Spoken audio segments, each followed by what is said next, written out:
Semuanya, selamat datang di video pembelajaran kali ini. Perkenalkan, nama saya Anggun Saskia Lina dengan NIM 226512030. Di sini saya selaku mahasiswa dari jurusan akuntansi dengan program studi D4 Akuntansi Manajerial di Politeknik Negeri Samarinda. Pada video ini saya akan menjelaskan mengenai tentang target costing, yaitu sebuah metode manajemen biaya modern yang banyak digunakan perusahaan dalam merancang produk yang efisien dan kompetitif tentunya. Apa sih target costing itu? Nah, untuk di target costing itu merupakan metode pengendalian biaya sejak tahap awal desain dan sejak awal tahap produk tentunya.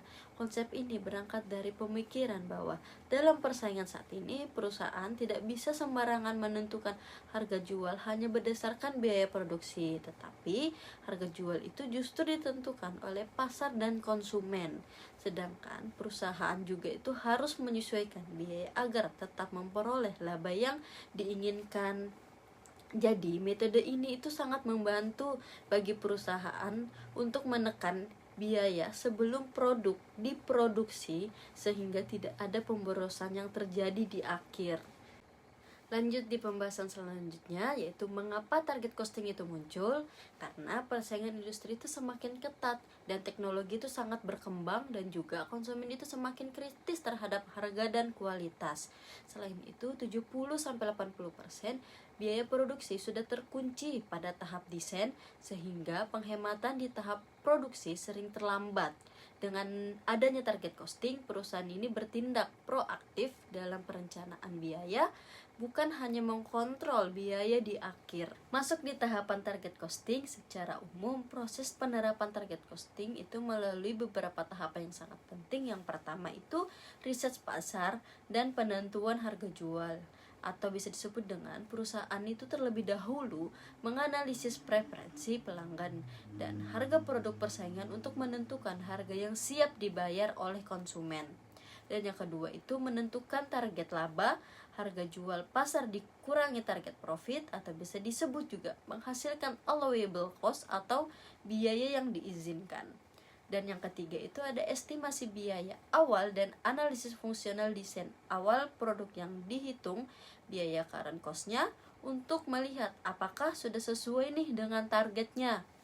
Dan yang keempat itu ada gap analysis, atau bisa disebut juga jika biaya aktual lebih besar dari target costing, maka perlu dilakukan perbaikan desain dan proses.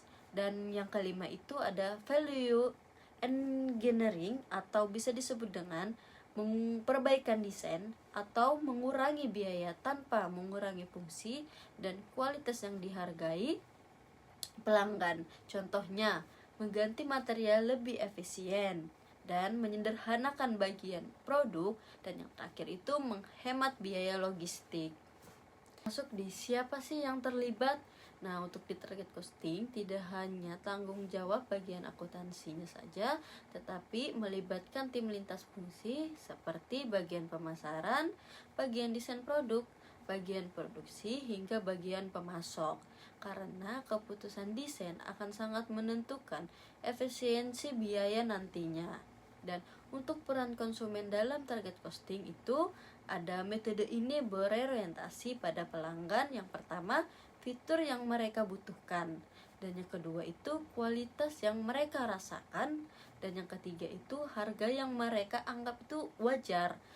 Jadi perusahaan itu melakukan benchmarking terhadap produk pesaing sehingga dapat bersaing pada fitur dan harga secara optimal.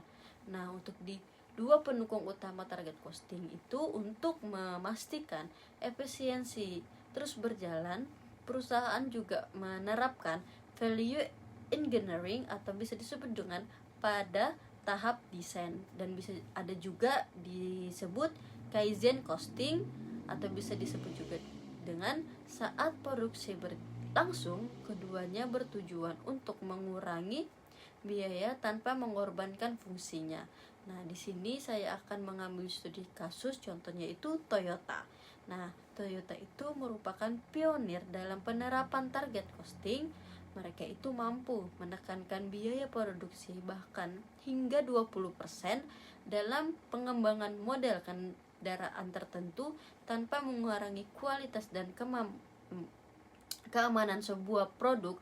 Hal ini dicapai lewat kerjasama yang sangat erat antar insinyur, cost planner, dan juga pemasok sejak tahap desain. Kesimpulan dari pembelajaran kali ini adalah target costing adalah pendekatan strategi yang menghubungkan, yaitu yang pertama kebutuhan pelanggan, dan yang kedua itu efisiensi desain dan produksi, dan ketiga itu ada profit perusahaan. Dengan mengandalkan biaya sejak awal, perusahaan dapat menghindari pemborosan, bersaing di pasar secara efektif, dan tahap mencapai laba yang diinginkan.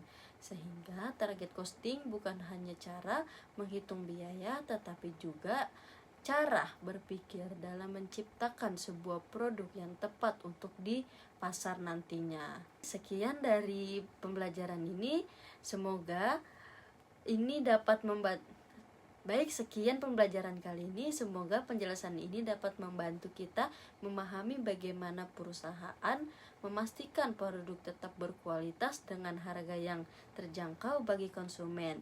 Sekian, terima kasih sudah menonton video ini dan sampai jumpa.